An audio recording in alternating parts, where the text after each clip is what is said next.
Okay, thank to you and the university for having me, and thank you guys for being here.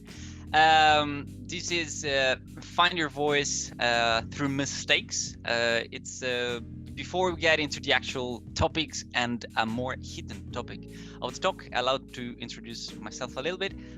Giorgio, I'm lead audio at Larian Studios. I'm working on a project called Baldur's Gate 3 at the moment. And in these years that I've been doing audio, I've covered a lot of roles, and just to I talk with a high mix of failure, and that's the first one.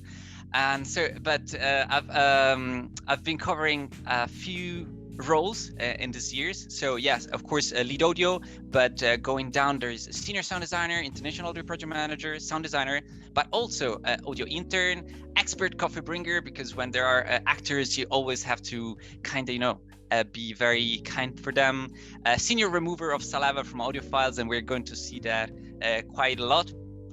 Chief small talker, again, actors are there, you have to entertain them until their turn is there while the actual people are recording. So you're outside there, just prepping them, prepping the session, preparing the microphone, these kind of things. A sad silent listener whenever there are just people talking and you're in the room and you don't know what they're talking about, and but you have to stay there. And that guy that changed valves to microphone preamps during lunch break, because that's what he used to do. And I've worked on over 100 kind of video games or projects, let's say, electronic toys, interactive experiences. But to be fair, the vast majority of my contribution was below this line. So like a lot of the video games that I worked on, a lot of the projects that I worked on was my contribution was very low. But actually it was kind of a bless, because at the same time it still allowed me to lend my ears and my craft to some interesting projects. And even better, I could do it with almost nothing at stake, because I was there. The real people were doing the thing, and way smarter people, way brighter people, and more experienced people were doing the things. And I was there listening, reading documentation, talking to them, and just learning as much as I could, experimenting as much as I could with nothing that could say, that's what you're doing is not good. And it was great. And this will become very important a little bit later on for the hidden part of this talk, which actually is this is find your and their voice, but the hidden part is through mistakes, which is a very important thing for me. First of all, because I'm very clumsy and I make a lot of mistakes. You just saw like a couple of times already while scrolling through this talk. But the thing is that we need to just figure out what I mean with mistakes, of course. So what is a mistake, or what is a mistake for the sake of this talk? But let's go. So the Oxford Dictionary calls a mistake an action or judgment that is misguided or wrong, which it's not a good connotation, right? So let's find another way to describe this. So if we actually, instead of a mistake, we go and look at the word error, and we go at the Oxford Dictionary, there is a very important nuance here. So they describe errors as a mistake. So not a lot of help from the Oxford Dictionary, but again, for the sake of this talk, let's give our own definition. Actually, I Googled this, and this is not exactly my thing, but it was nice because it helped me describe better what I mean. So for me, and for some guys in Google, a mistake is something that you can evaluate while you're doing it. So you're doing it and you say, okay, this is wrong, or it's not what I wanted to achieve. It's something that you can get with your knowledge, with your tool, in your time frame. You can evaluate yourself. An error is something that no matter what, you're just lacking something. You're just lacking knowledge, time, you're just lacking tools. You just lack the ability to overall evaluate that as an error. So you cannot evaluate it yourself, or even go further. You can fix it, you cannot fix it, or at least you cannot fix it in time. And this is very, very important. Because now I'm going to talk a very short story, but since I'm working on Baldur's Gate 3, it's going to be in the form of the hero's journey. And out of respect for the people involved, I've taken away the names, I've taken away the context, and also out of self-preservation to keep working in this industry for a while longer. So it all starts with the call to adventure. So I've received a mail from a client. Oops. I received a mail from a client, and this is our call to adventure. And this client, it was a very, I will never forget his mail, because this client goes, I've got this problem, nobody can help me, but I've talked to insert very famous name in the game industry. And this guy told, you know, if there's some people that can do this, is this guy. So talk with this, kid, and he will figure out a way to help you with his friends. And I was like, okay, that's very cool. And so we look at the project, and we look at what he was asking, and we say, yes, of course, yeah, that's great, yeah, we know how to do it. And oh boy, we did not. We really didn't know what was how to do it. So we kind of had some concepts. We kind of had the idea what we wanted to do, and so we did what we could. So we reached for helps and we reached for mentors, but there is a problem. We didn't have enough time to get help, and we didn't have enough budget to get mentors.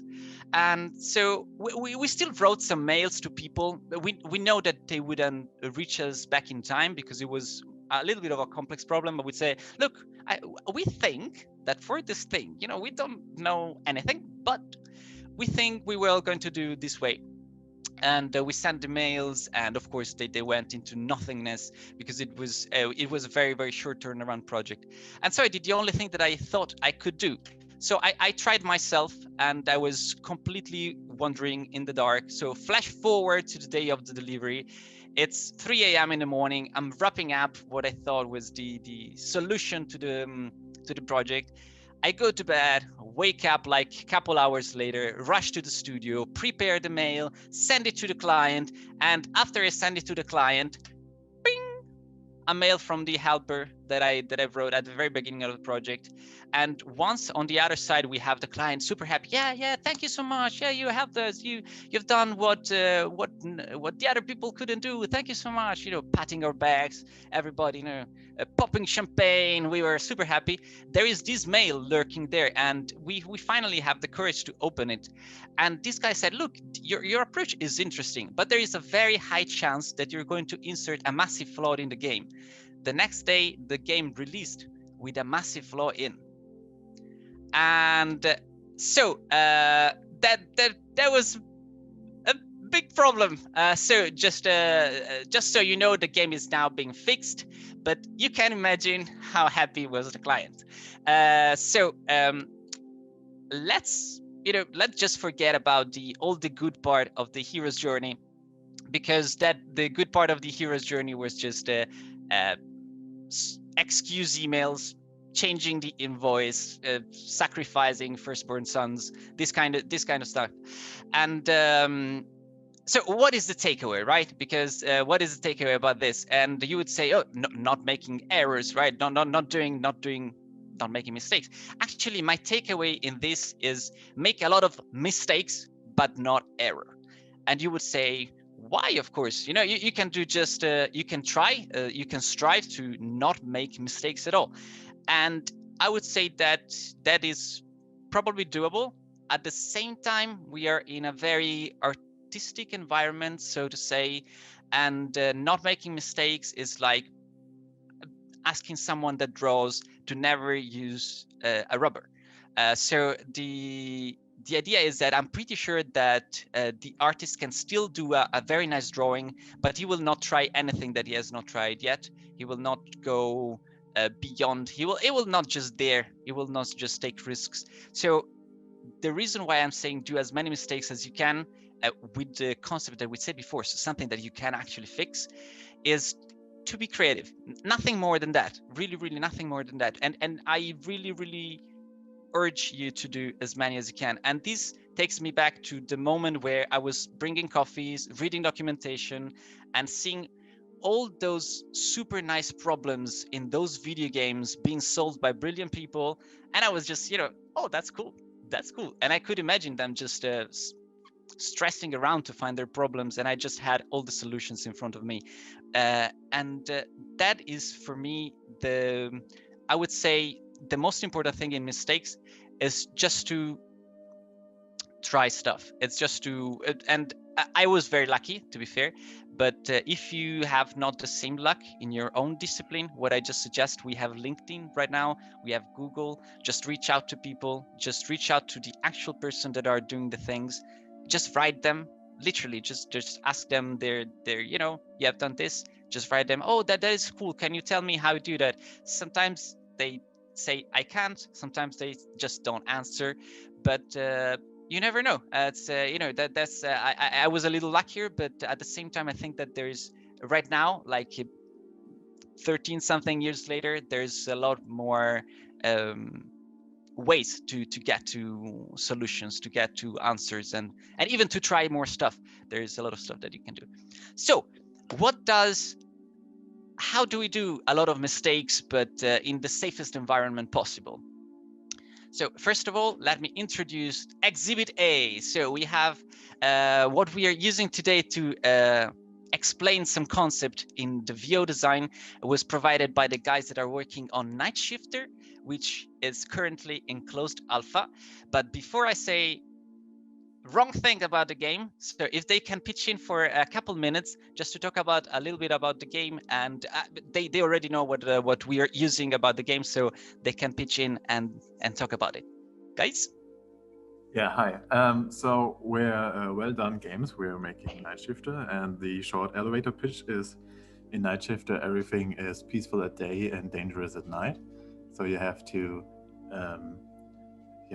do quests and go on adventures at day that don't involve fighting, and get to know the town and the people and do things for them, so you can upgrade your shit and get better at fighting demons, nightmarish demons at night, who haunt the city and want to invade the dreams of the people. And the sequence you're going to hear is our attempt at dumping the story to the player at the beginning of the game. It's a letter from the uncle of our main character, Aislinn, to her, and it's basically a 5-minute or so monologue, which we added for the alpha, so you get a idea of what the story is without and we didn't have to implement it in some other way. So and we hired an voice actor on Fiverr for that. So Okie dokie. So yes, we're going to have a look at this VO design, and we're using this to look at our recipe for nice mistakes in video games. So we will start with the reason why VO design is a little bit of the black sheep of the audio disciplines, and it's clean the files. So let's see a little bit of the actual recipe, and then let's dive into the DAW and let's dive into the actual practice.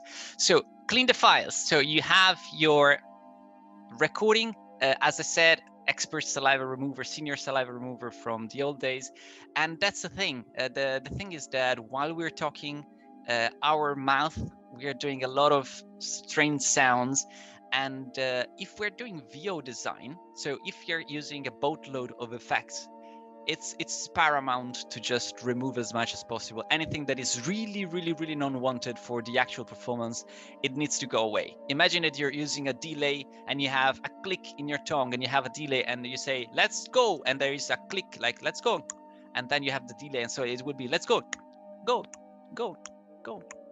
You don't really want that. Or big breaths, this kind of thing, you just want to clean it away.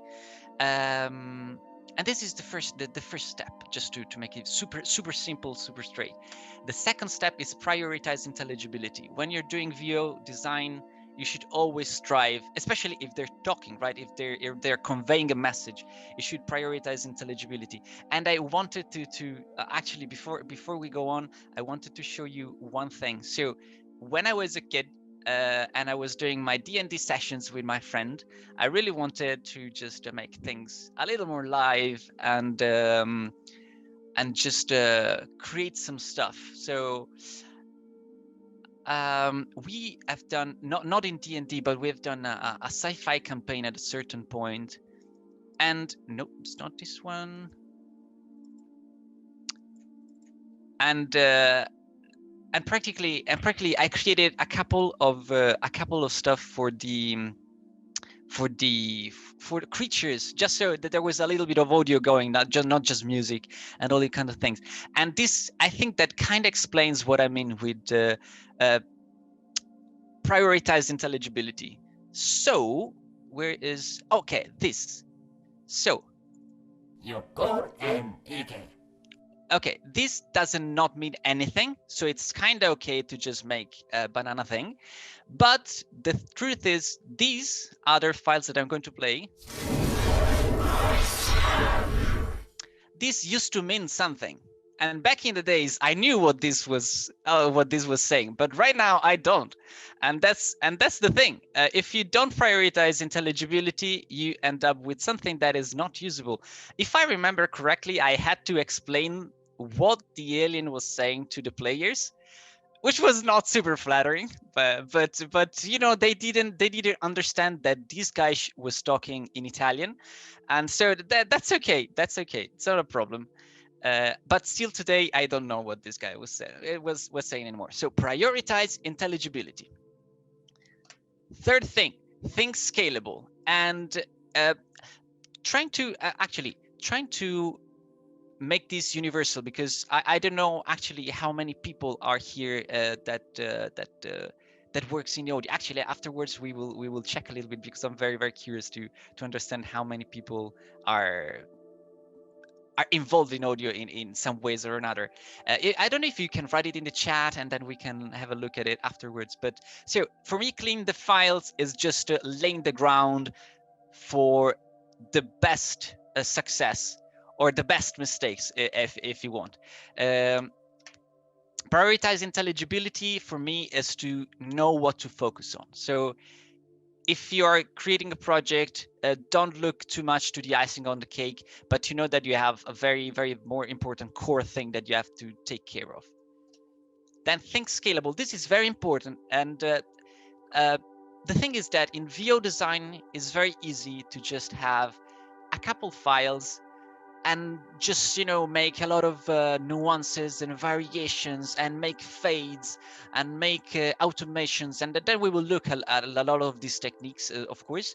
But the thing is that if you have 5,000 files, you cannot really do that. If you have 5,000 files in 12 languages, you cannot really do that. And so you have to think scalable. Anything that you do need in some way as either to not be as manual as you can, or to have some sort of extra tools to help you with.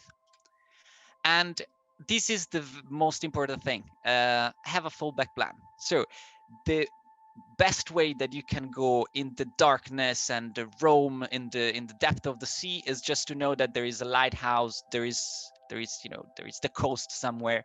And having a fallback plan allows really it enables you to try stuff. And the last thing is to go banana, because the moment you know that you have everything laid out, you have your focus, you kinda have your mindset to think scalable, and you know that no matter what, no matter how many mistakes you have, you always have at the very least a fallback plan. Then you are completely free, totally free to do whatever you want. And I would say that for what it comes to the actual theory, that's all. So now what we can do is we can delve into the actual practice of VO design. And so we were saying the most interesting part of VO design is to clean the file.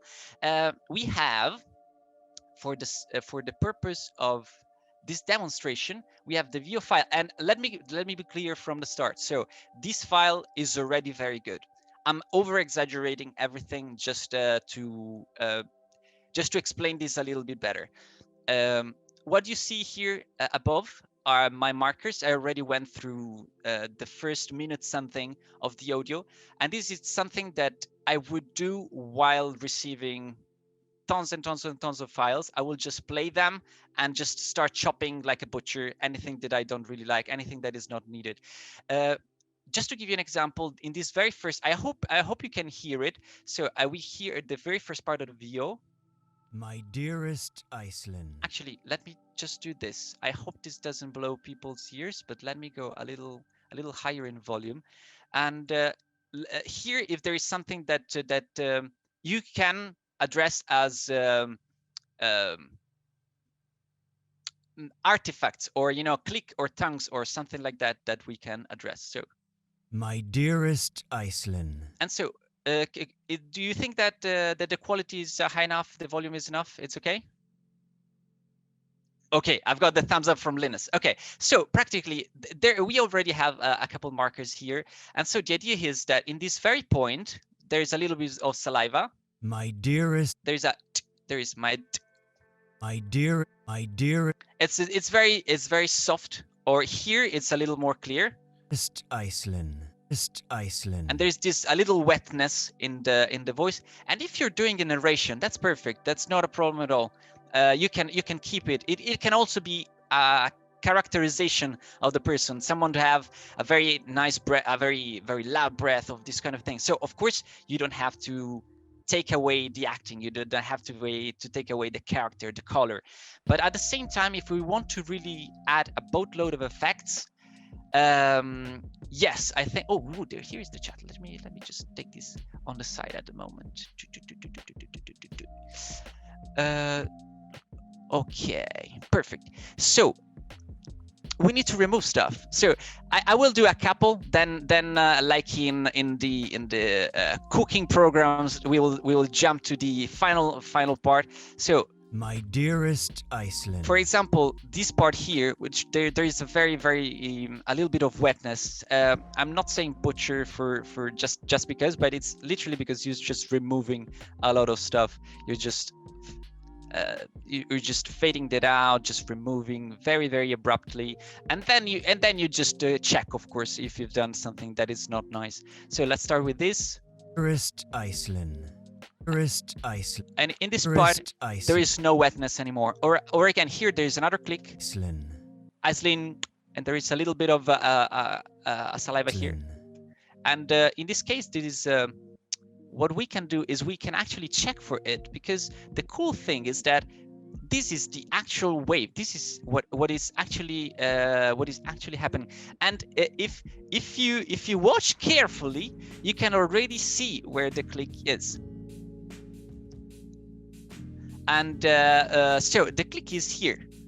In this spot here, if you see, this is our waveform. This is one cycle of our waveform. We are creating, this vibration, and in this part there is our little click. And so what we can do, again, we could do a very minor editing. There are also some editing tools that actually allow you to redraw the waveform, which are pretty cool.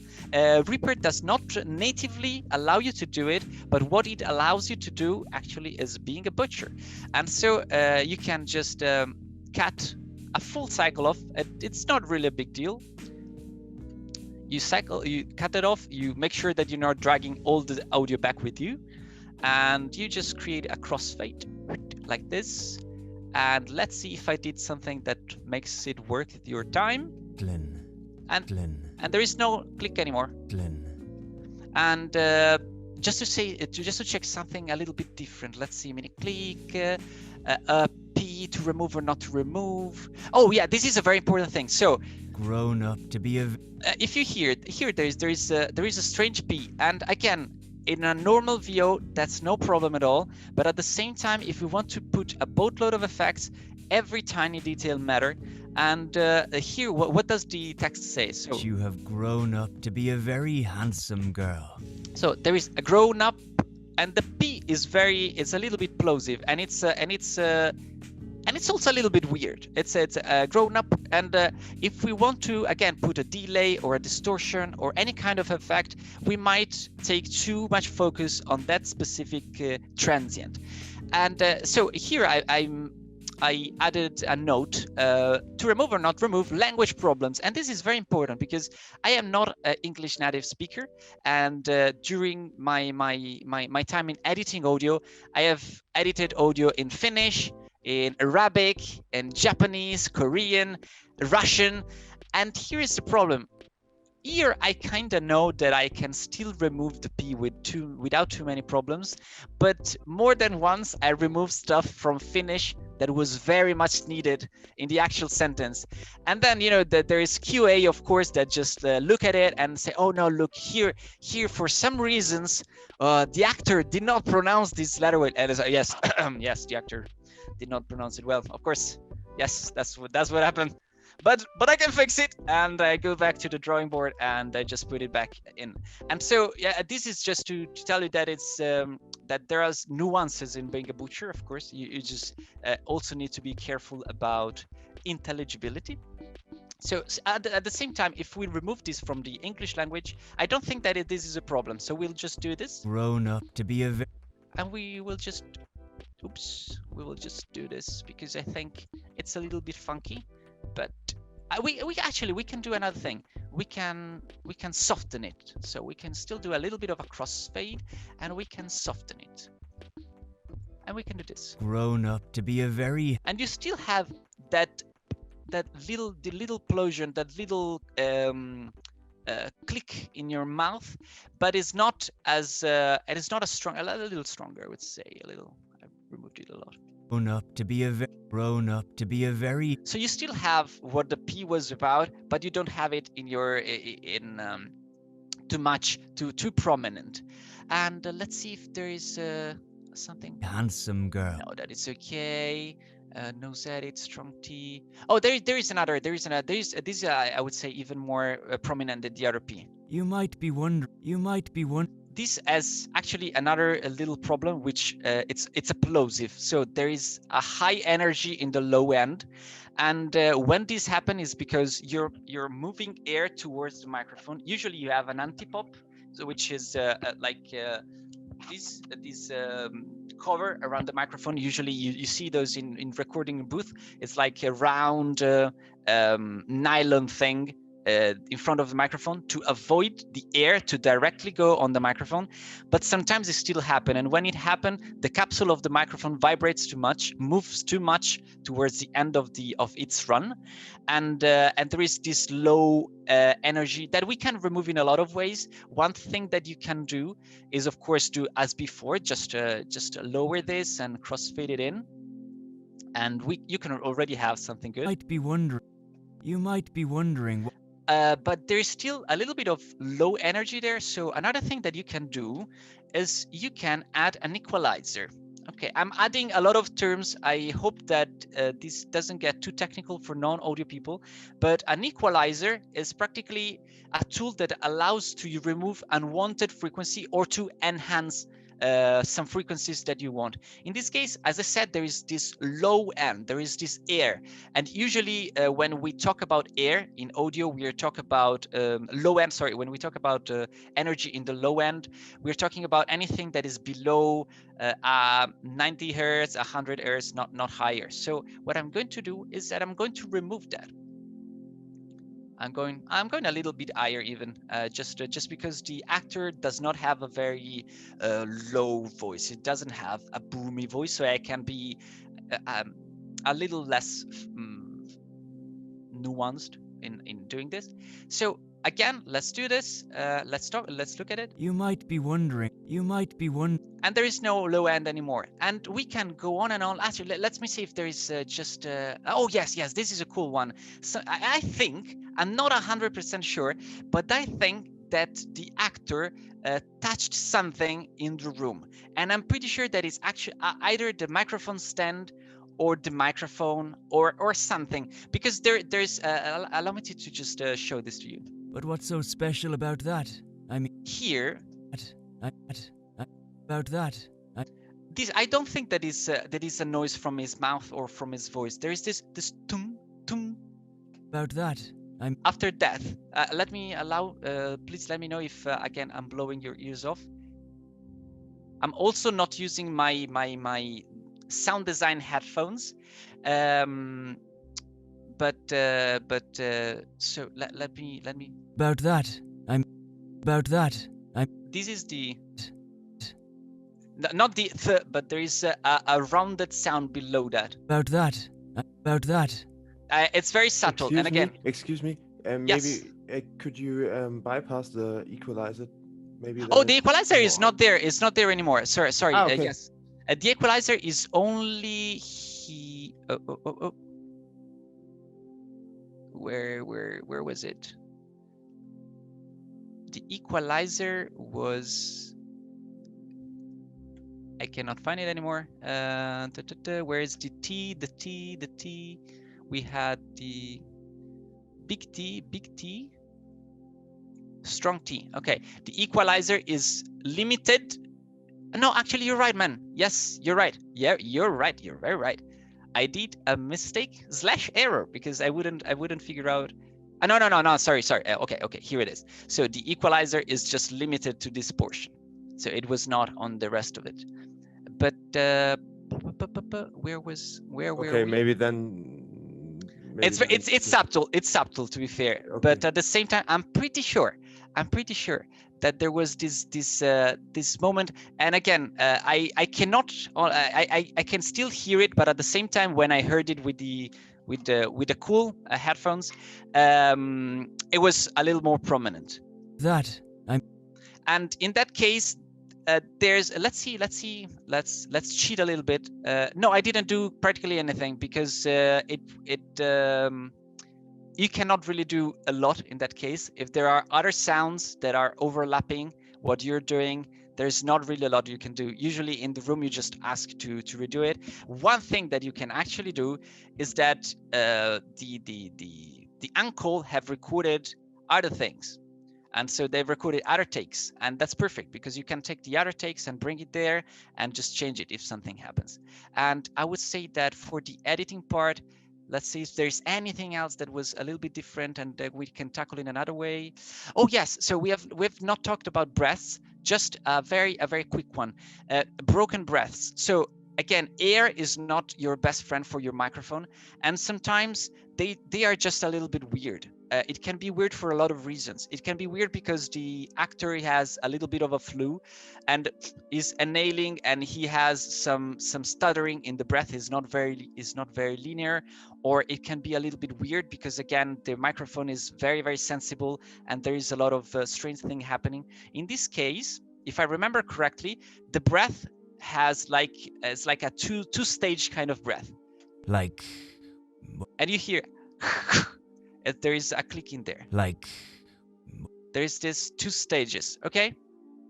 And again, if it's a video, if it's a narration, I wouldn't bother that much because this is character, you know, this is the acting. It just adds value. But at the same time, if we want to add processing, or if by any reasons this is not wanted because it's not something that is in the character, we can just still remove it. Like what? H. And that is gone. And there is another breath, if I remember correctly. There was let me see, because I've got all the markers here. Let me show this. So I've got all the markers. So let's see. Breath. Big breath. Okay, this is just a big breath. Within minutes. Feel. This is a little bit big and it's a little bit very close to the microphone. We still want that. Probably it really depends on the type of processing that we want. So if we are going to use distortion, delays, or very strong stuff, just remove it completely. Otherwise, you can just add again a little bit of EQing so that it's not so heavy in the low end, but at the same time you can just do a little bit of editing here. Within minutes. Feel like hours and that's a little more natural and it still flows. Okay, let's stop with the boring part.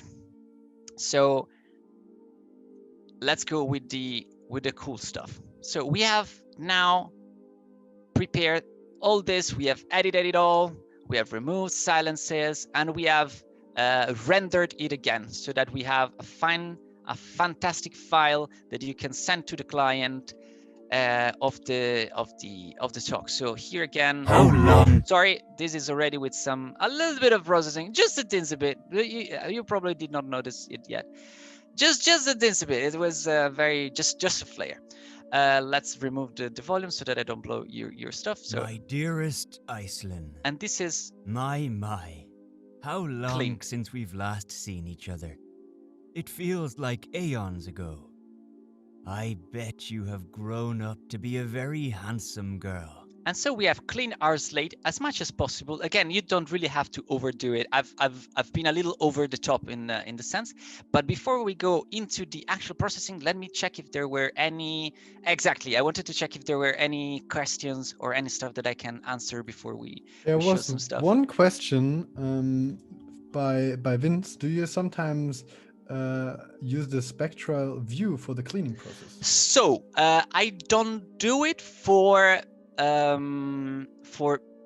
a lot of audio files, in the sense that if I really have to use spectral editing, it's probably because I cannot go back during recording. So the thing is, to get the cleanest recording, you have to do it as much as possible during the recording take. You know, any later stage is what usually in the audio is called fixing the mix, which is not really the good thing. You want to fix stuff before you get into the mix, into the actual action. So when you're there with the actor and you hear something, there is the audio engineer there is the VO director, and they usually already from the very get-go, there is the audio engineer that is just this kind of laser focused guy that hears every nuance of, oh, there is a tongue click here, or there is you touch the microphone stand, or there is a pop, or you have distorted, or there was your cat in the background that was okay. All these kind of things, usually you just ask kindly to redo it. And sometimes it happen. And what Vince is talking about is the spectral view. So what you can do, let's see if I remember this. Usually I do this in RX if I really have to do that, but actually what you can do is to show the spectrogram. So what is this? So what? And this is another way of looking at waveforms. This is practically, it's telling how much we are moving the capsule from the capsule normal state, from the capsule I can't find the word in English, from the relaxed state, from the starting state, and then we are pushing the capsule. So this is seen this way. Okay, so let's see that the air is coming from here. We are moving the capsule goes down, and then it goes up and down, and this is the relaxed state. And we are literally drawing this, and we're plotting this in the time domain. This is a little bit different. We are still in the time domain in the horizontally, but vertically, what we are doing is that we are showing the density in frequency. So how much of the frequency we are having how much power we have in the various frequency, it's shown in the vertical. So what I suppose he was asking is, for example, instead of using an equalizer to remove a low end, okay, we can actually edit this. So what a Reaper allows you to do is that you can add a spectral edit here. So what I can do, for example, is I've got this, I've bring it just for the low end here, and what I can do, I don't remember, this is the fade, this is the adjustment, this is fade out, this is the gain, right? Okay, and you can remove it. And if you see, actually, let's do it a little bit more obvious.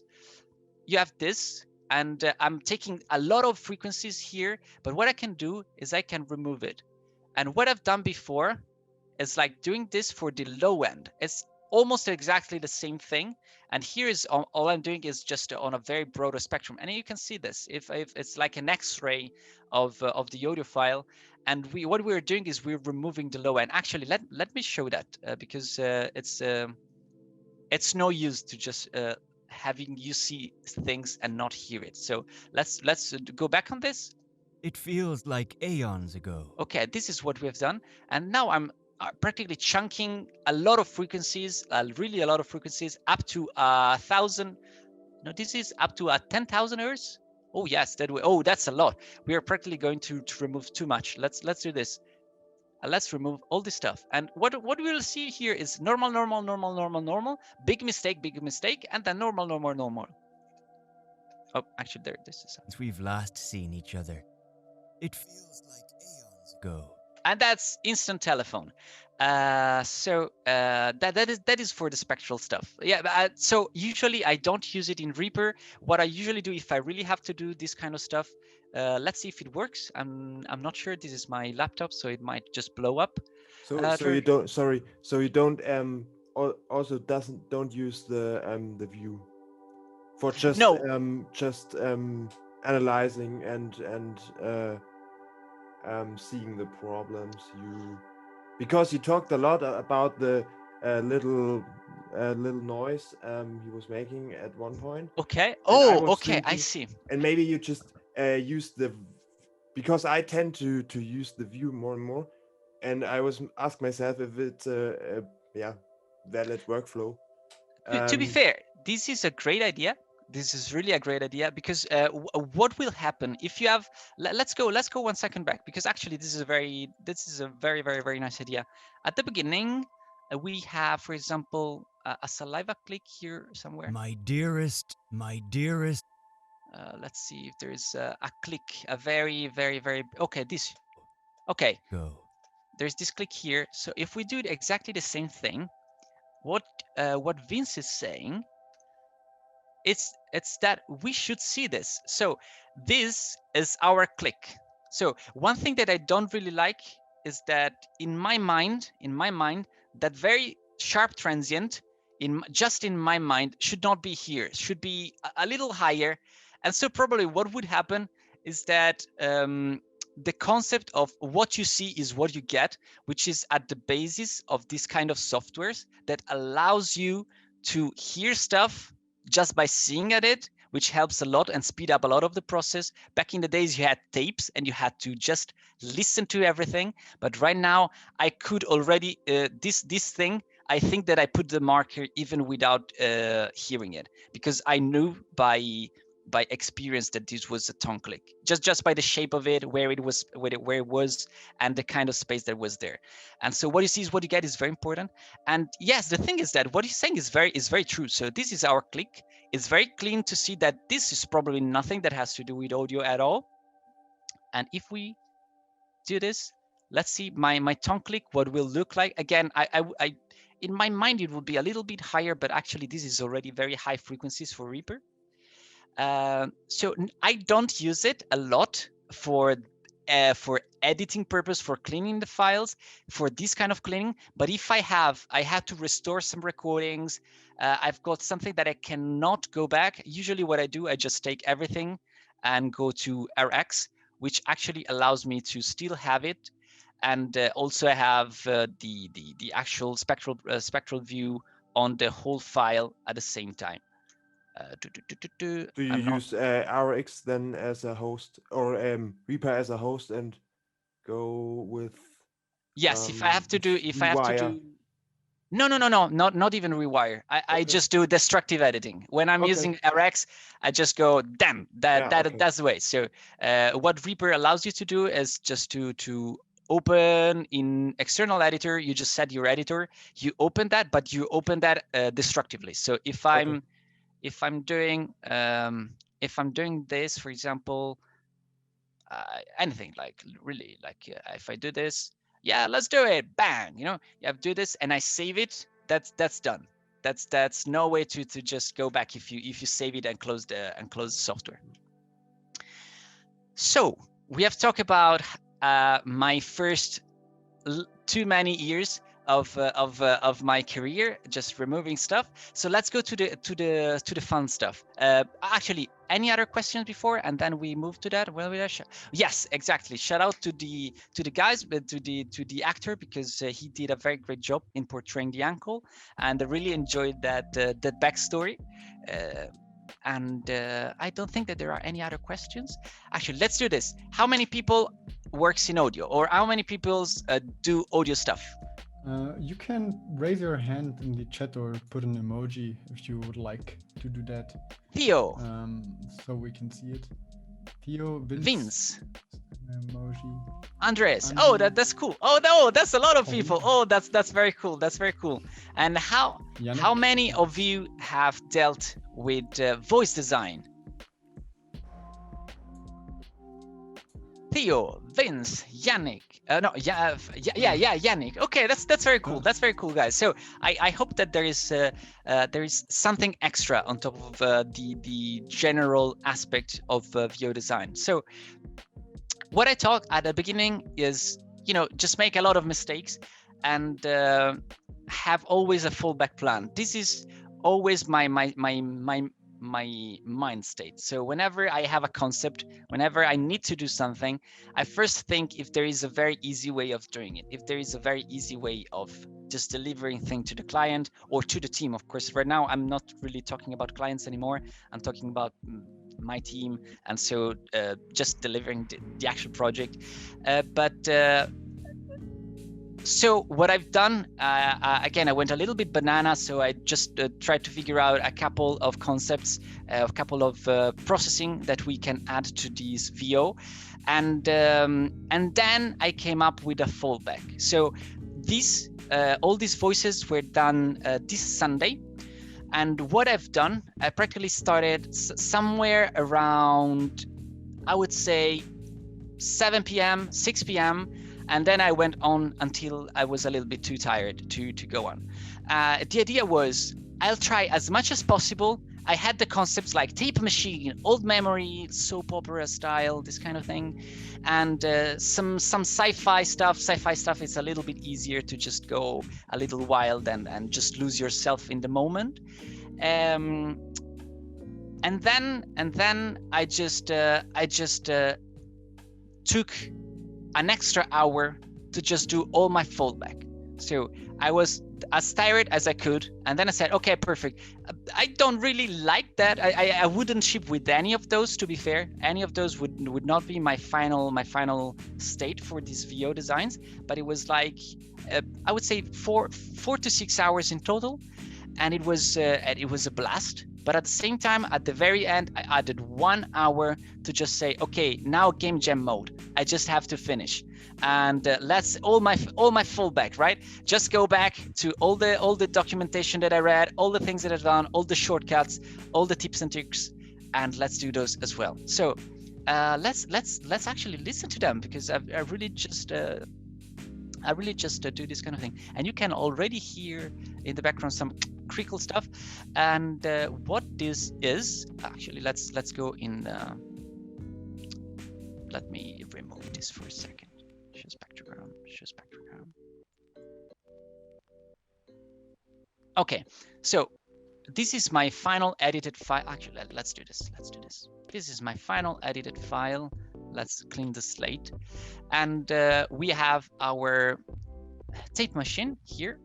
And so this is my first take. So instead of the uncle writing a letter and someone reading it in the voice of the uncle, this is, the uncle sending you a tape cassette that you find in a locker, and that is my go banana take. Okay. My dearest Iceland, my, how long since we've last seen each other. It feels like aeons ago. I bet you have grown up to be a very handsome girl. And so what is in here? So of course there is, as you hear, there is a little bit of noise that are coming through. This comes from this very nice plugin. Let me just show a little bit of cool stuff. So this is vinyl. It's also a very free plugin, so you can always have it it's completely free. And this just simulates vinyl problems. So it can simulate dust, scratches, and all cool stuff.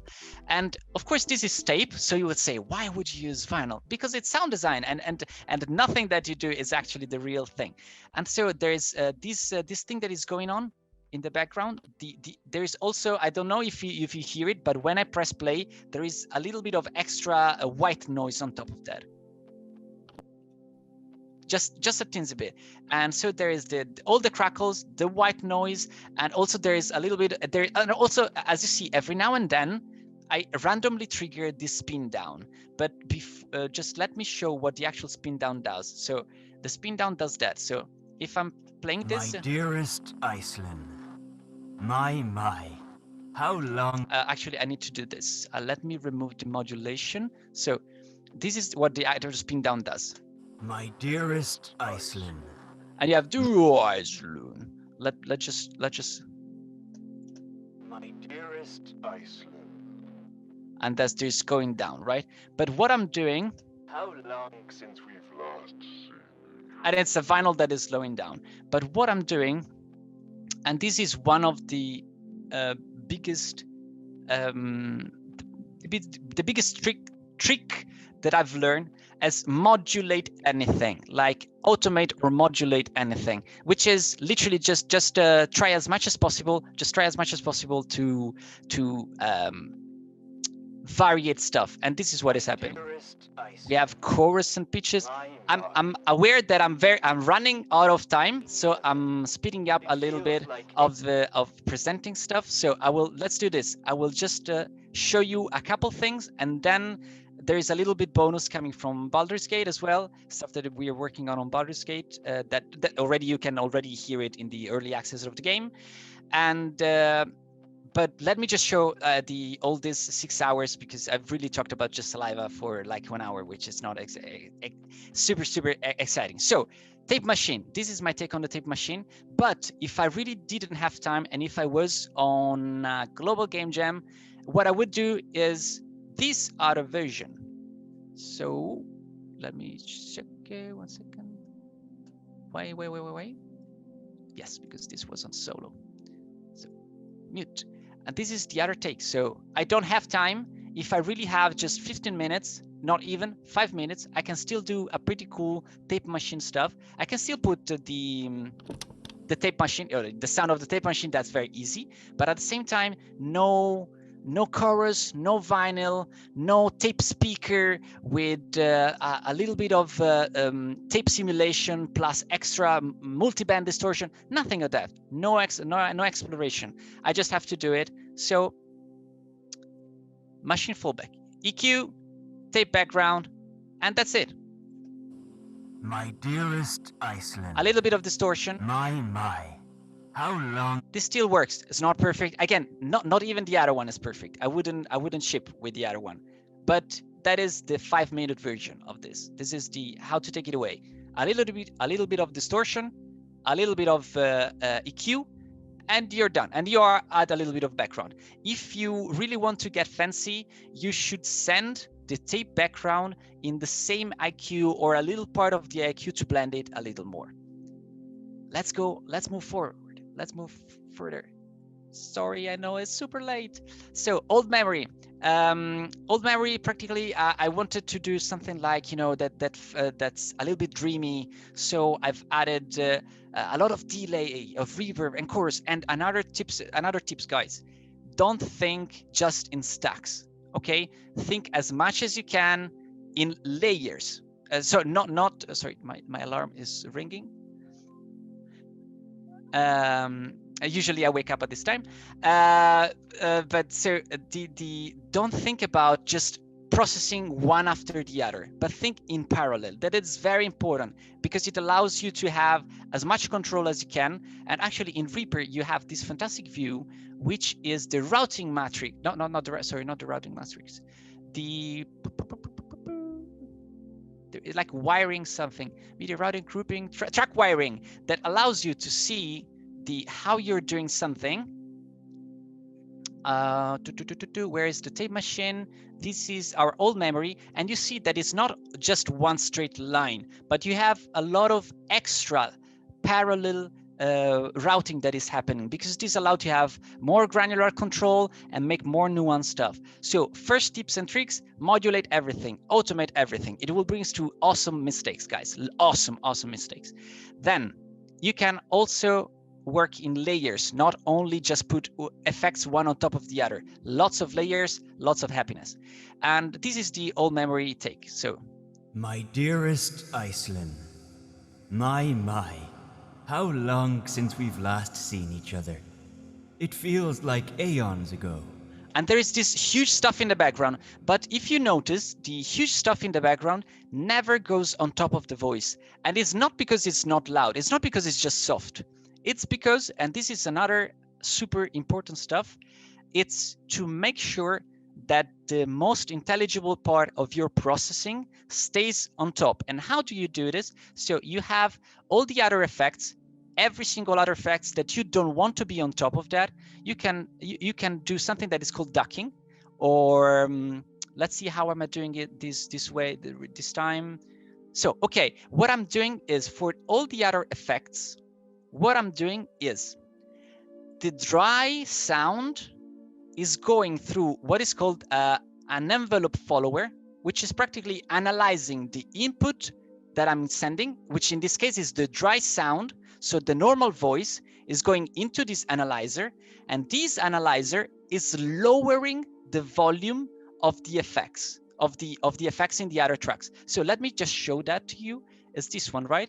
It's this one. Yes, perfect. So this one, this plugin, there is the gain, probably is the gain. Which one is this? My dearest If you see, Iceland. the more the guy is talking, the more this is lowered. And this is very important for scalability, because if I want, I can do this manually. I really can do this manually and go and create all the automations. But do this for thousands of files, you go banana. So envelope follower, use the envelope follower to drive all the gains that I want to lower. And what happens is that this, My dearest Iceland. it just lowers that. My. And every time that you want something to just pop out, instead of lowering other stuff that you still want to be in that volume, either you create an automation, which is you do manually some stuff like this. So you just manually do these kind of things. You can, if you want, and if you're able to, you can create this kind of different kind of automations.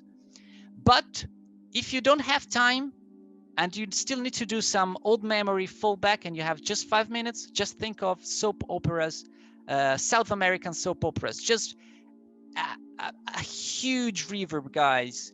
No, this is one is not the fallback, just a reverb, and that's perfect. My dearest Iceland. My. How There is no flubbering, there is no chorus, there is no things going on, and I don't think there is not even the ducking thing, but there's just a reverb, and just you can do that. So old memories, think soap operas, brain stuff, soap operas. They have mastered it. And the thing is that I don't really like that effect, but the thing is that everybody will interpret it that way. If someone is talking and there is a reverb, for everybody, it's just this guy is thinking. It's his mind, because it's in the language. Let's go with something a little more extreme. I know it's late. Just let me know, Linus. Just let me know if we need to cut. Alien translator. So if you're talking with an alien and this alien is talking through some sort of translator, and I don't know what I was thinking, but the idea is, just what I would do in this kind of scenario, and this is the take on that. So your uncle is an alien because you're half alien and half human, and when he sends you a letter, he needs to use this translator, and the translator is a little bit wonky and does this to your voice. My dear. No, it's not this one, because this is the dry one. My dearest. 1 second. There is still something that is. My dearest Iceland. It shouldn't be this way. I think I did a mistake, guys. I think I did a mistake. I can't understand what is currently being triggering. It was a little wetter, but let's pretend that I did not make a mistake and that it was intended all along. But the effect is the roar. I think you got it. It's not the normal voice. My dearest Iceland. My. How long since we've last seen each other? It feels like aeons ago. I bet you have grown up to be a very handsome girl.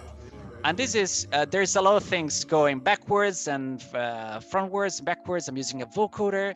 I'm using a granulator that is taking pieces of the audio and is scattering in the panorama, and at the same time is putting those things backward. And there is another one that is doing exactly the same thing, but forward, and is also pitching it. And so there is this thing going a little bit bonkers. Actually, now that I put this on solo, probably is just that it's not that great of an effect, but again, not all things. I wouldn't ship with these kind of things. But at the same time, if I don't have time to do an alien translator with some fancy stuff and vocodering and trying cool things, I can still do this by just a frequency shifter. Frequency shifter is just perfect, guys. You need to do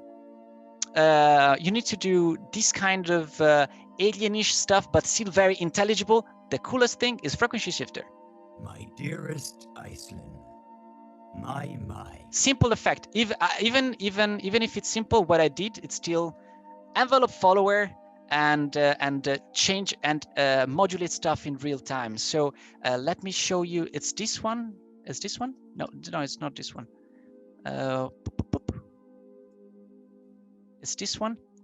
And you see, the more it's talking, the more I'm modulating stuff. But I'm always following the normal voice. Since we've last. And that is one very important thing. If you don't do that, it will always sound like effects on a voice. It will not sound like a voice processed. It will sound, you will hear the effect in this way, like it's changing and modulating, because voice change.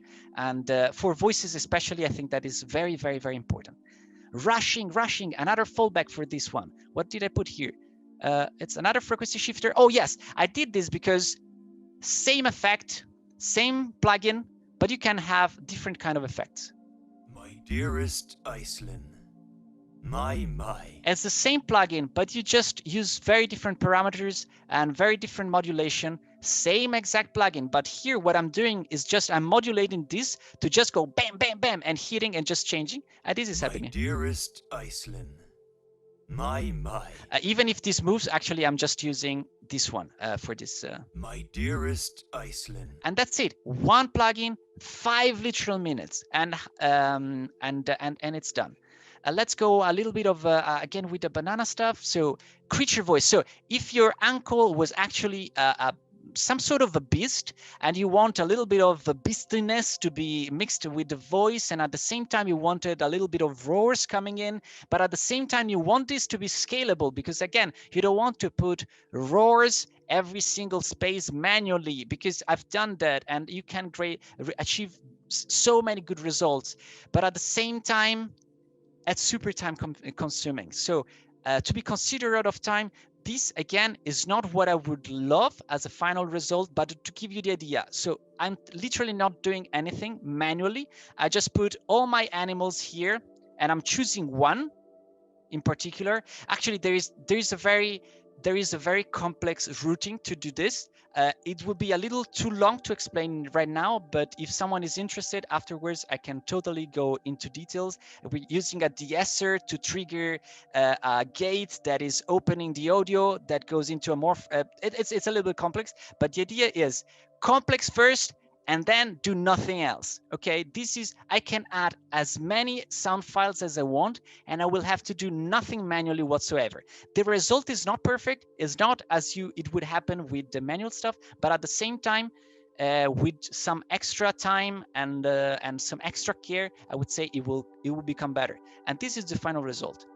Let me do this. My dearest Iceland, my. How long since we've last seen each other? It feels like aeons ago. I bet you have grown up to be a very handsome girl. And so all the grounds that you hear in the background, I'm not doing anything. There is a thing that is deciding for me when it's triggering. And if you hear it, is when there are S's and sibilants, when there are very, very strong S's. Once again. And you hear some extra noises in the background. My dearest Iceland, my. How long since we've last seen each other? Okay, and it's very easy with S because we have a plugin that is called de-esser that allows you to, allows us to find this kind of thing. You can do it with other things. You can do it with transients, with plosive, with the start of the creepy ankle. Yes, creepy ankle, definitely in the chat, creepy ankle. But again, you need to do creepy ankle, but you only have 5 minutes, guys. Pitch shifting or warping or formant shifting, and you still have very cool stuff. My dearest Iceland. My. Just that. There is no extra stuff. There is no other things, but you have already have it. It's there. And since because we're talking about mistakes and stuff, a serendipitous moment. I was doing the fallback for the creature voice, and then I made a mistake. And what happened is that I modulated too much one of the parameters, and this what happened. My dearest Iceland. My. And this literally is exactly the same thing as before. I doubled the effect because I wanted the thing to be to be separated, to have the glitchy stuff separated. But this glitchy stuff, it's a mistake, and you can only do mistakes if you have time for doing this. So this is my big takeaway. And last but not least, a little bit of an extra. Actually, how much time do we have? We still got a lot of time, so half an hour. Oh, more than cool! half an That's hour. cool. So That's cool. If you want to show something. Yes, actually, yes. I wanted to just brag a little bit about the project that I'm working on, because guys, it's very cool. It's in early access, and I'm super proud of the team that I'm working with, and I would like to start with this one, because this is not my design. So what happened here is that we were a little bit tight on time, and the guys that were recording the VO, they actually provided us with their own idea on how this should sound, and it was already super cool. Sven, the game director, liked it so much that we said, you know what, there's no reason to redo it. So what we did actually was to copy what they did and just add a little bit of flair on top of that. But the overarching idea of what's here was done by these awesome guys, the awesome team, the awesome VO recording team. And what is this? So this is the Intellect Devourer. At the beginning of the game, I will try not to spoil anything, but at the beginning of the game, you have the chance to hear this creature talking directly into your head, and it's a brain with legs. And here is what it sounds. This is the final version. So yes, the helm. Safe if she stays. Safe if we go. No time. There is no time. We must go. To the helm we must go.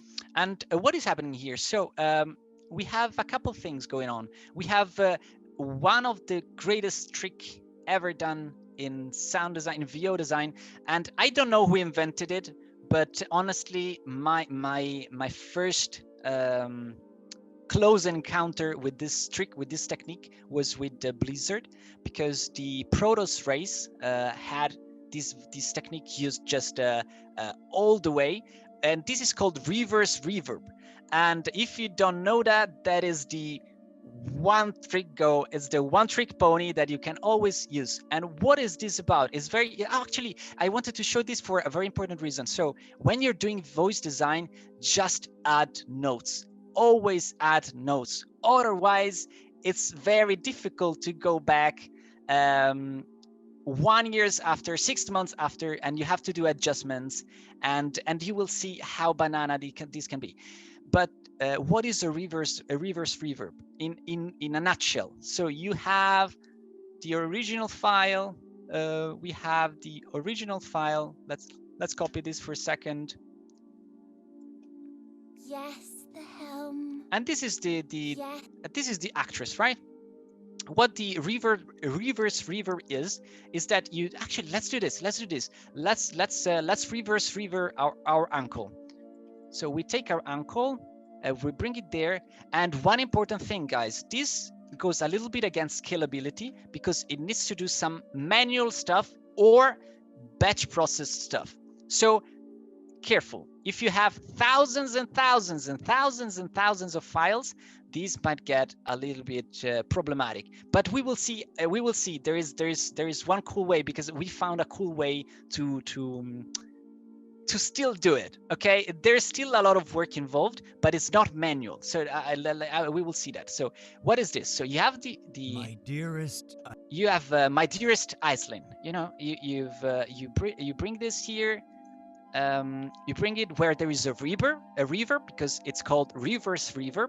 So you reverse it, you record it reversed with the reverb. Oops, sorry. Oops. 1 second. What are the things that are? Oh yeah, it doesn't matter. What is happening? Because there is pitch shifting. Oh yeah. Sorry. Yes, it's because there is also pitch shifting here. Otherwise, this would be the normal stuff. But I'm also let's do without pitch shifting for the moment. This is uncle reversed with the reverb.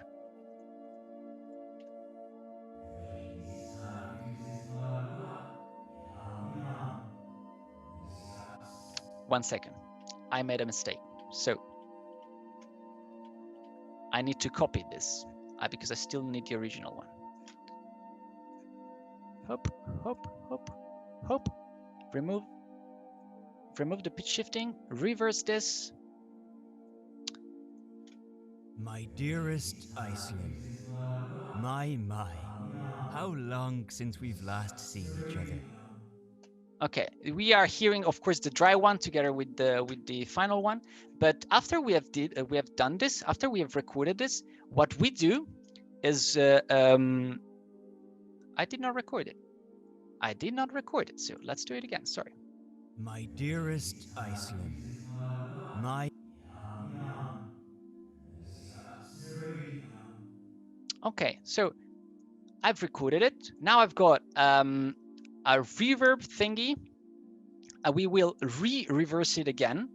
And now if we synchronize this with the original one, what we have is this entry thing that will sync with this. Let's see if we can sync it. And this is the biggest problem, because you have to sync stuff, otherwise it will not work. My dearest Iceland. My, how long since we've last seen each other? This is the most abused trick ever. This is the most abused trick in VO design that you will always find. Everybody's using it. And after this, we will also see a very complex way of kind of do this automatically. It's a little bit tricky, but so this is the intellect devour.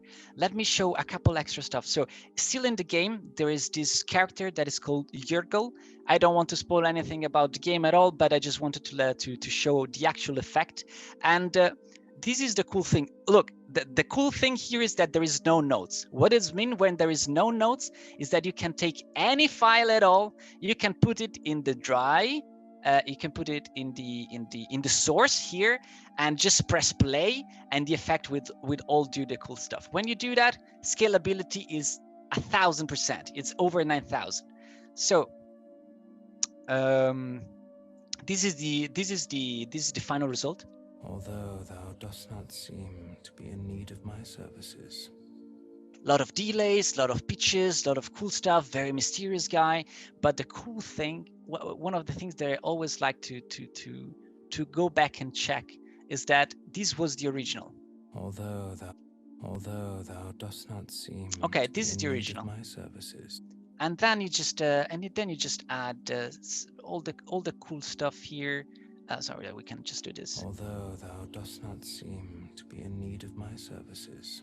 And without dissecting it too much, one of the things that I wanted to show is how many layers. So this layer, if you just hear it by themselves, is this. And yeah, that's bad, right? That doesn't mean anything. It's not intelligible. It's not nothing. But then you start adding stuff. You add this layer. Although thou dost not seem Pa to pa be pa in pam, need of my sting, services. pinging back and forth.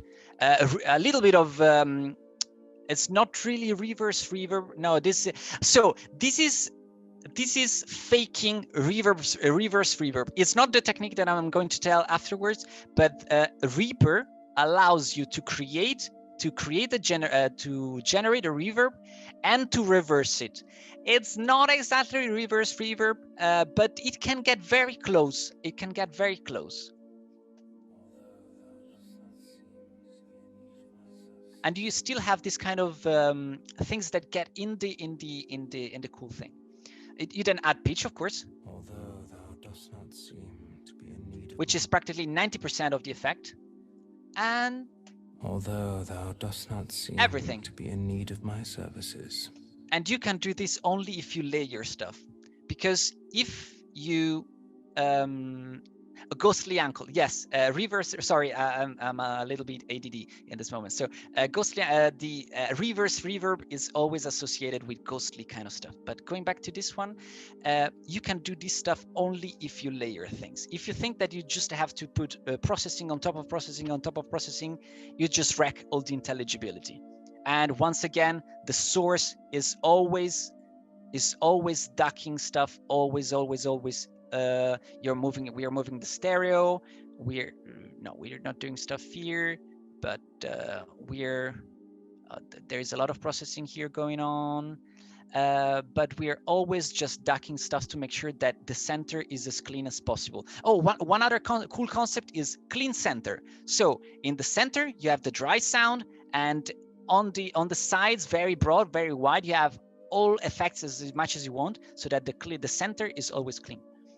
Let's go with another. Can I hide floating meeting control? Yes. This one for last, the automaton. So, okay, this one is very much inspired by.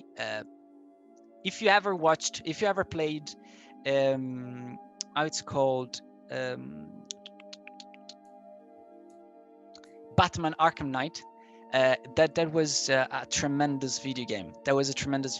But all the villains have a massive voice design on top of those, and every single voice design of that video game is just crazy. It's just crazy good. I cannot stress that enough.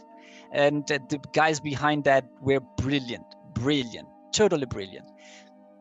The thing is that there was a lot of stuff that you had to do.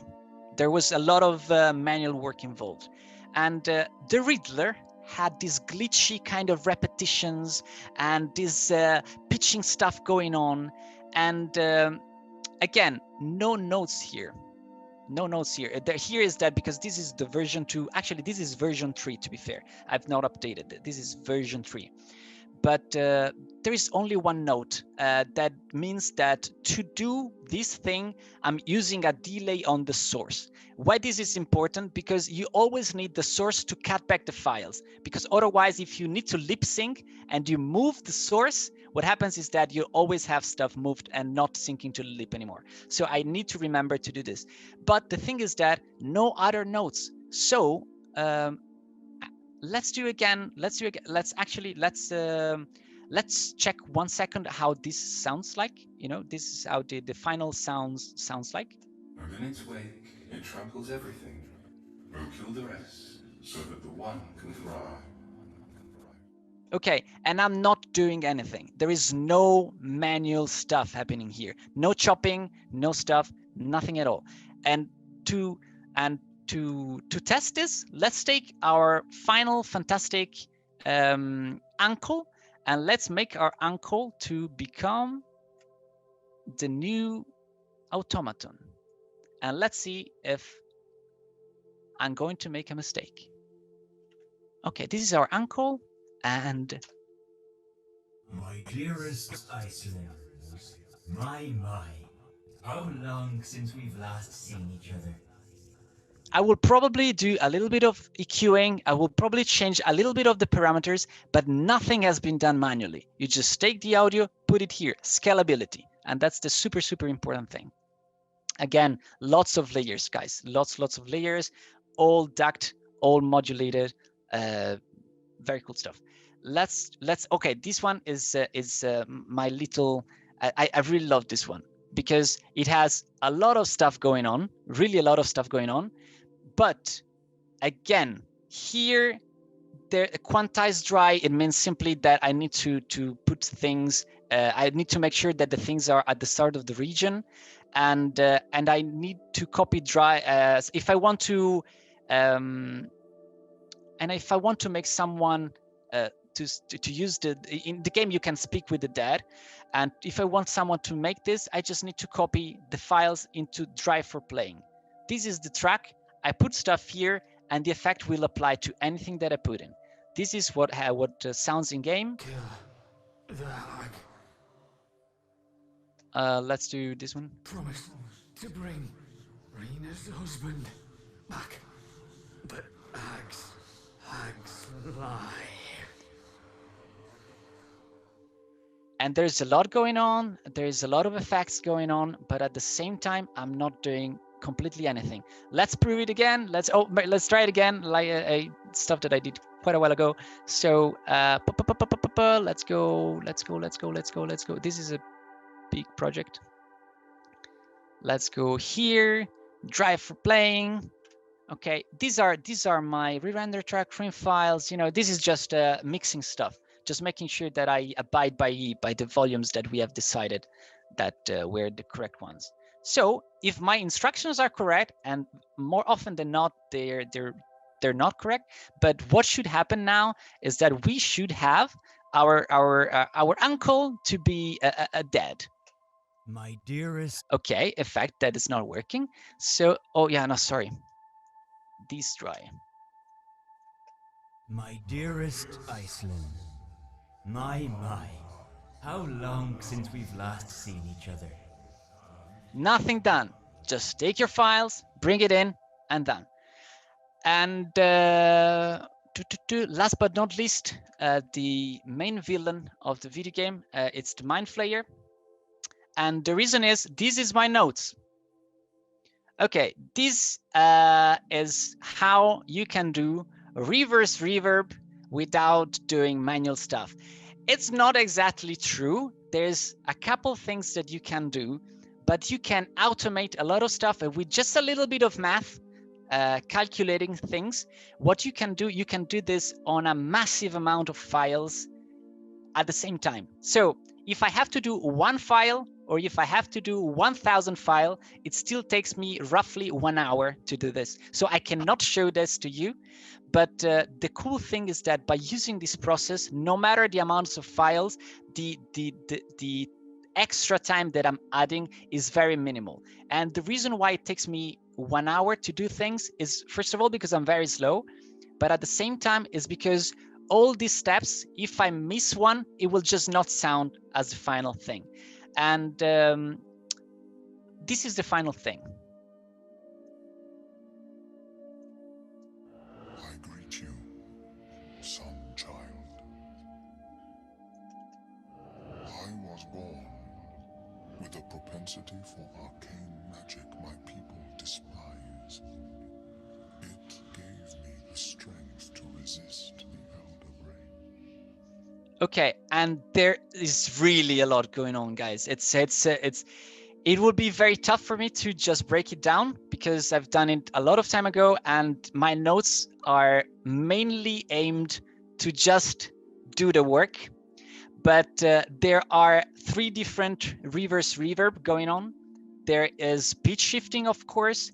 There is a lot of granulation stuff going on, and the massive stuff that happens is, of course, reverse reverb, but it's also done using some resynthesis that in this case is provided, if I remember correctly, by Evolution.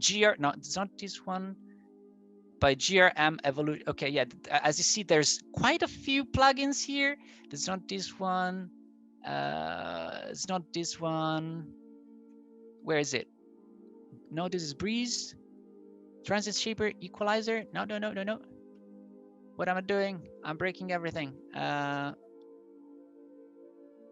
Space grain. No, I made a mistake. It's not. It's not. It's very strange because usually evolution is my secret sauce in everything. I'm pretty sure that is evolution, though. I was pretty sure. Relayer, neutron, ether. No, it's just a lot of reverbs and warped reverb. But again, the most important thing is the ducking. So when the guy talk, all that gigantic wow stuff needs to go down and then back up. And when you follow this, the thing is that it all do that by itself. So unfortunately I cannot do halsing right now because I need those macros and it really takes a lot of time to do it. But you can still do, no matter the amount of files, you can do 1 file or 1,000 files, and you can do it in 1 hour, which it's not perfect scalability, but at the same time it's pretty cool. So I really loved it, and so it kind of works. And I would say that's it, guys. That's a little bit of tips and tricks for VO design, and a little bit of tips and tricks for non-audio stuff as well. If I really hope that helps. It really helped me just figure out how to do it by still being super clumsy. And if you have any questions, any curiosities or anything, here. Awesome. Thank you very much for this nice talk, and also I really like the practical parts. I mean, most of the talk, which Okay. means by that. Nice. That's pretty awesome. Well done, and thanks again for providing the example, Alex and your team. It was really awesome seeing that here modified directly.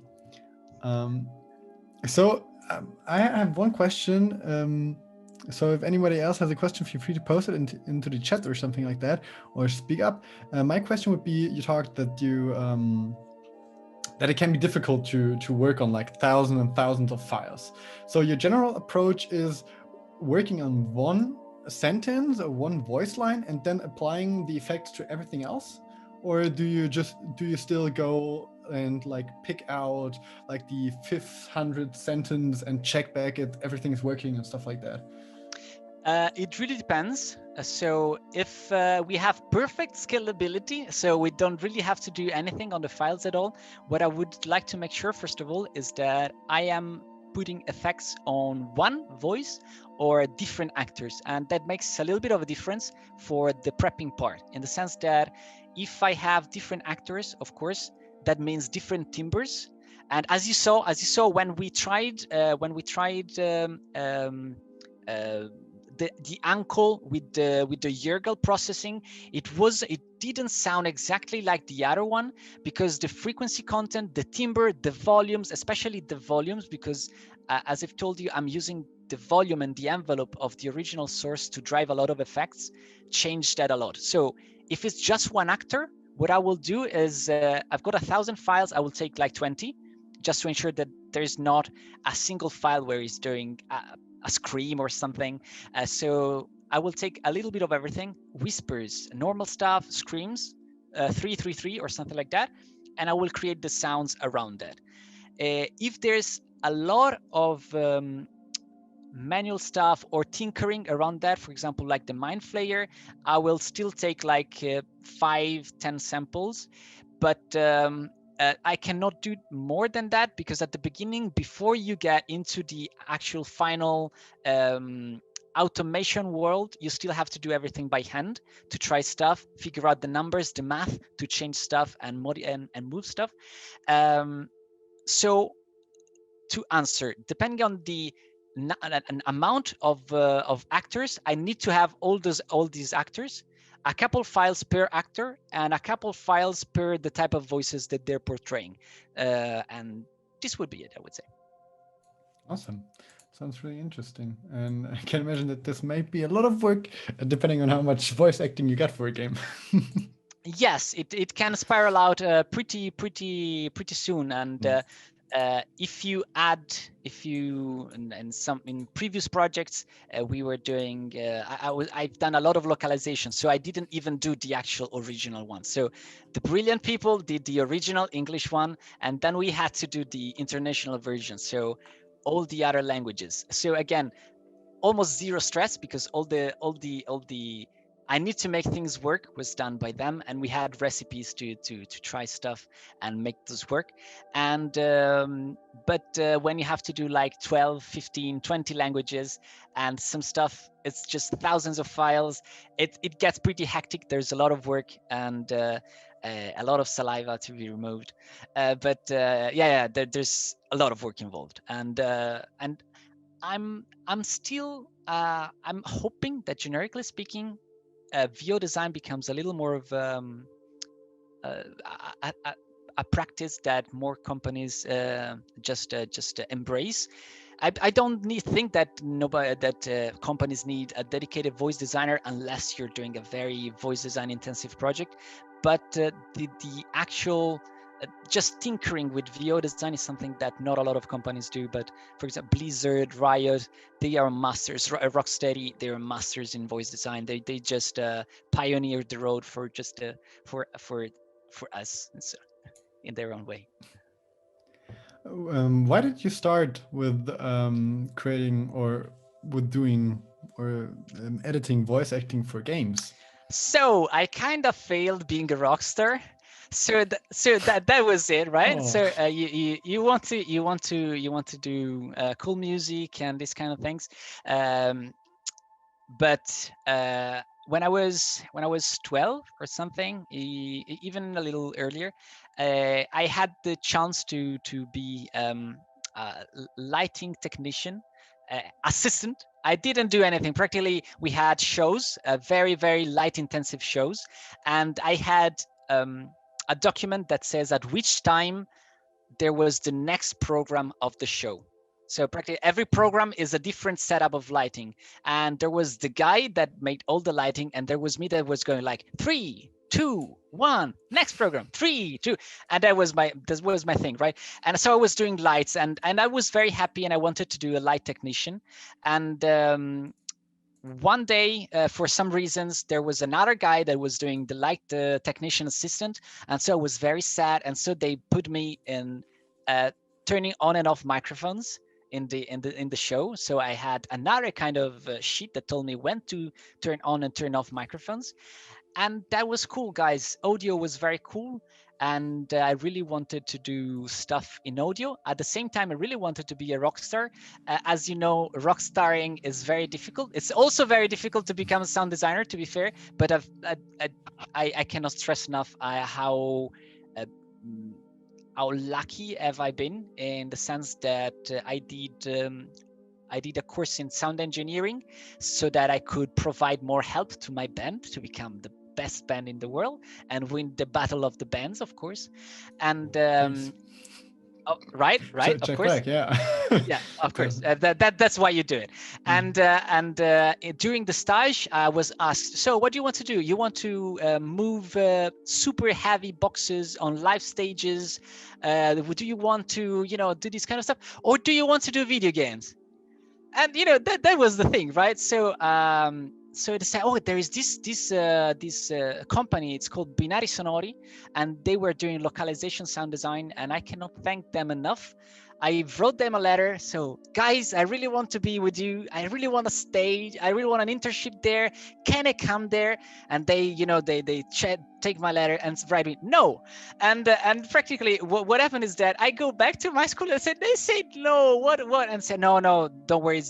Let me talk to we have an agreement. So you have to do the internship. So that's why I was very, very lucky, because they usually don't do internship, and I was super lucky because there was someone that helped me in, and that's where I started. I started literally just bringing coffees and sitting in the room while people were recording stuff. There was this game that was massively people recording through walkie-talkies, hours and hours for weeks. My internship was like 4 months long or something, and in those months I think that I've listened to roughly 200 hours of people talking through walkie-talkies, even more. But I fall asleep once. We cut out this. We cut out this, No. of course. But I fall asleep once, and Sure. because I was literally just listening, I was taking notes, I was preparing my essay for the internship and stuff, and then slowly, there one day there was one audio engineer couldn't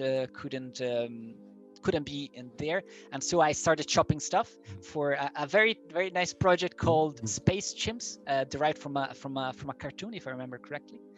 And moving on, and that went well. I did not make too many mistakes on that, so they said, oh yeah, this guy can do that, and so let make him remove salivas from this other video game. And so there was Fable 2 and Mercenaries 2, and so I went there, and there is the cutscenes of Mercenaries 2 in Italian. Do you want to mix it? Yes, of course I want to mix it. Can you do it on Saturday, because we are very tight on time? Yes, of course I can do it. And then on Monday there was the guy that was helping me and just giving me the stuff. Oh, let's hear what you've done. So it's terrible, but that's a good start. So he did it again, but again, I could experiment and do a crazy load of stuff without worrying too much of the actual result. And Tinsy, little by little, I eventually said goodbye to these wonderful people, and I started going in-house in the studios, and it was very nice. And it was very nice to change perspectives. We still had clients. I also had my own company. We still had clients, and eventually, right now I'm super happy at this point at Larian, because we don't have clients in its own way. We are our own client. So the deadline, we of course have deadlines because the game needs to come out, but we don't have that kind. If we don't like something, we will rework it. If there is no such thing as compromising the quality of the game, and that's cool. That's the whole. That's how I come here to do audio for video games. Really nice story you got there. Thanks. Really nice. Glad you did it. Yes, yeah. A lot of bumps and lucks, to be fair, but yes, it's nice. I really like it, guys. I really like it. What would your advice be on starting with this kind of? So it's field? a lot of different from 30-something years ago, in the sense that right now, or better, back in the days, there were no schools for example, game design. There were no schools for sound design for video games. There were not a lot of schools in general, especially in Italy. There were none. There were literally zero. And but overall around, there was no discipline. There were no academics around the game industry. So what you wanted to do is just to go in front of a game company and just say, I will work for free. I will do whatever you want. Just let me stay there and learn. And the moment you're there and stay there and learn, eventually something comes up, because game companies always have something to do. There's always something in the backlog that they want to do, but they cannot, because they don't have enough resources. So eventually your moment will come. Right now it's very much more difficult, because game companies can pick from schools. So you don't have someone like me that comes there and just butcher like the first 100,000 files before it starts doing something cool. But you have people that already knows all the basics. They already know all the basics. So my suggestion for audio in general would be study a lot, prepare a kick-ass showreel, do some redesigns. You take a cinematic from a very cool video game, not too iconic video games. For example, a lot of people prepare a sound design on the Bastion cinematic of Overwatch. That cinematic, guys, is one of the most amazing cinematic ever. There's just comparison. Every time I see it, I need to just forget about the original, because anything in comparison to the original would sound a little flat. And so be smart. There is very recently one guy did as a redesign of a very cool cinematic that not a lot of people knows. It's a cinematic of Subnautica, and there is this little fish, strange fish, that is trying to get away from a gigantic other fish, and there is this underwater stuff that's going on, and then it comes out of the water, and there's a lot of other creatures coming in, and then there is an overcraft that comes in, so there is sci-fi creature stuff, and then there is the ice that breaks, and there's a gigantic monster coming in, and you can do all crazy stuff, but it's not as known as other things. So for audio stuff, kick-ass showreel, always write a cover letter bespoke for the company that you're writing. So you can, let's be honest, you can have your own template, guys, but just you know, do your research. You're writing Larian. We're doing RPGs. Just know what we're doing. Just mention how you think you're going to be helpful for us. Also, one thing: if you're applying for an internship, just speak your heart. Really, just be the most genuine person, excited person to say, I want to learn, I want to do stuff. That's perfect. If you're applying for positions, this is a little bit dry, I would say, but I think it's fair that you're an asset, right? You're bringing value to the company. So I would very much suggest, even if you're in a junior position, don't stress too much on I want to learn, but stress a lot about the value that you're going to add. You can say, I'm not extremely experienced, but I am a super strong researcher. I am someone that thinkers a lot. I'm someone that comes with great ways to put ideas into practice. All this kind of thing. Don't go too much of, I know that I cannot do anything, and I know that I've not done anything at all in the industry, but I will learn a lot. And yes, that's very genuine, that's very transparent. But at the same time, if it's not an internship, it's already a job. We want people that, of course, needs to grow, of course, are not perfect, but they have the determination to bring something to the table. Not the company brings to you, but you that brings to the company. And one last thing, again, a super kick-ass showreel. And if you're working on video games, a super kick-ass showreel that talks about video games. Because again, linear media, sound design for linear media is there are differences. There are different kind of limitations, and just know that you cannot do spells like they do in Harry Potter. For the video game of Harry Potter, you have to adjust your own thing in your own way to make it interactive, to make it applicable to the video game. Just be aware of those kind of things. It's cool. And I hope that I did not ramble too much and that I answered the question. You did. Great advice. Okay. Great advice. I liked it. And I hope others can also learn from that. And I also saw that you got some internships positioned open on Larian Studio. We do have an internship open in Quebec. You have to be resident in Canada to apply for that, and you have to be enrolled in school. But yes. So if you can, fake your immigration and you can avoid the code, just write me. Awesome. So we get that. Just sneak your way to the top, and that's awesome. Perfect. I also posted the link, and also posted a link to your LinkedIn profile, as you said that people could hit you up if they need advice. Yes, please do it. So. Yes. I reply very slowly, but I reply to every single email. So just be patient, and I will come back to you. And if I don't reply and you really need some help, just ping me so that I know that is very urgent. Nice. Okay. Awesome. Thank you so much for being here today. I think that's it. There are no more questions in the chat. Thanks to you guys. And I really had a lot of fun talking to you. Thanks for the presentation. I had a blast, guys. It was amazing.